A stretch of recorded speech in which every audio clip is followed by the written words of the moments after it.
ชายเล็บหนุ่มท้องหูในลมเย็นเป่าผู้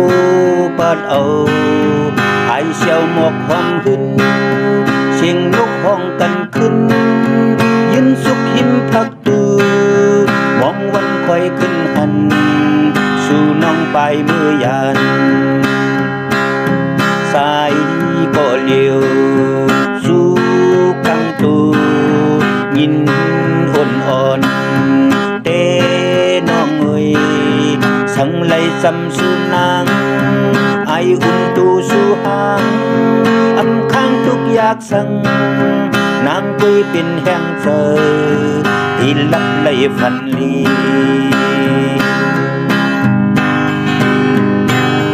ยามวันเลื่อนปีมันลึงหน้าใน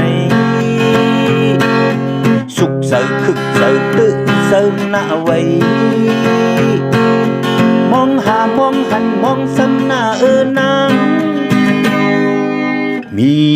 เมืองเลอขึ้นมาหายินผ่านนาสายเฮาในกัดไว้หนาวเป็นกำน้ำตาไหลยิ่งยำกำถ้วยเสือลงนวลอุ่นเลือเจอมองต่างน้องมา